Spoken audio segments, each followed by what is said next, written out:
Karachi school میں گرمیوں کی چھٹیاں شروع ہو گئی تھی۔ اس وقت ہم چاروں بہن بھائی چھٹیاں کیسے گزاریں کے موضوع پر مذاکرات کر رہے تھے۔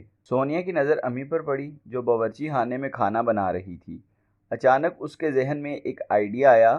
وہ جوشیلے انداز سے بولی، ہم اپنا باورچی خانہ کھولتے ہیں۔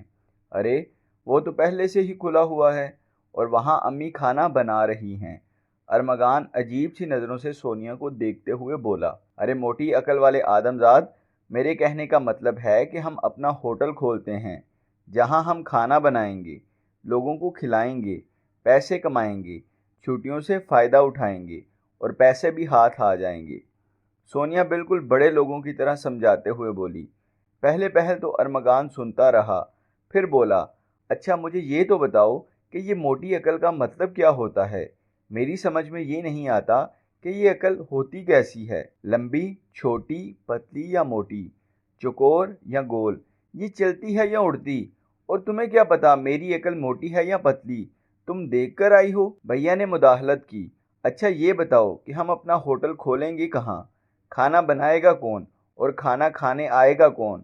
صبا نے کہا، مجھے یہ ٹھیک لگ رہا ہے، ہمارا وہ کمرہ جو مین روڈ پر کھلتا ہے اسے ہم ہوٹل بنائیں گے، کھانا باورچی خانے میں بنا کر کمرے میں رکھ دیں گے، ایک بڑا سا بینر بنوا لیں گے جس پر لکھا ہوگا کہ ہم نے ایک شاندار ہوٹل بنایا جہاں نہایت ہی لذیذ کھانا دستیاب ہے۔ بھیا راضی ہوئے تو سارا کام آسان ہو گیا۔ تیسرے دن ہم نے اپنا اپنا کام سنبھال لیا۔ سونیا اور صبا نے پچھلا کمرہ پہلے ہی صاف ستھرا کر لیا تھا۔ بھیا نے کھانا پکانے کا سامان اکٹھا کیا، اگرچہ کچن میں سب کچھ بکھیرنے پر انہیں امی سے ڈانٹ بھی پڑی جو انہوں نے چپ چاپ سن بھی لی۔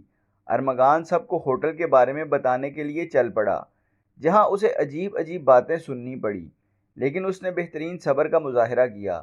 جب کھانا بنانے کی باری آئی تو ناچ نہ جانے آنگن ٹیڑھا کے مصداق سب نے کھانا خراب کرنے میں پورا حصہ لیا۔ سونیا نے دادا ابا کے ہاضمے کے چورن کو بطور گرم مسالہ ڈالا۔ ارمغان نے نمک چیک کیا تو کم ہونے پر نمک ڈھونڈنے کے لیے نظریں دوڑائی۔ بیسن کے پاس پڑے نمک کو چاولوں میں ڈالا جو حقیقت میں برتن دھونے والا سفید سفوف تھا۔ صبا نے جب چاولوں کو پانی کے اندر پھنس پھنس کر تیرتے ہوئے دیکھا تو اس کی آسانی کے لیے تھوڑا سا اور پانی ڈال دیا۔ بھیا نے دم پر رکھے چاولوں کو چیک کرنے کے لیے پتیلی کا ڈھکن اٹھایا تو دھواں ان کے چہرے پر پڑا۔ دھوئیں سے بچنے کے لیے وہ جلدی سے پیچھے ہٹے۔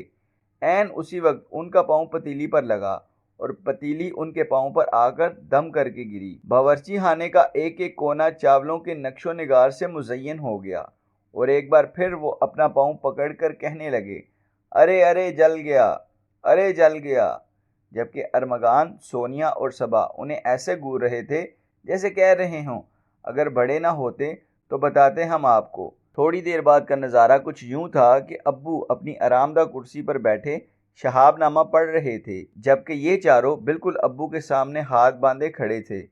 سزا کے لیے ابو نے حکیمہ الفاظ سنائی دیے، میری لائبریری کتابوں سے بھری ہوتی ہے، تم میں سے ہر ایک کم از کم 5 کتابیں پڑھے اور اپنی رائے کا اظہار کرے۔ تاریخ کی کتابیں تمہیں بتائیں گی کہ ماضی میں کیا ہوتا رہا ہے۔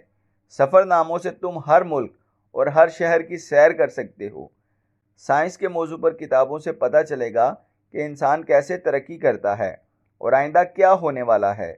مذہبی اور اخلاقی کتابیں پڑھ کر زندگی گزارنے کا سلیقہ آ جائے گا۔ یہ تمہارے لیے ایسی سزا ہے جس سے تم بھرپور فائدہ اٹھا سکتے ہو اور چھٹیاں بھی اچھی گزریں گی۔ وہ چاروں کچھ سوچتے ہوئے ابا جان کی لائبریری کی طرف چل دیے۔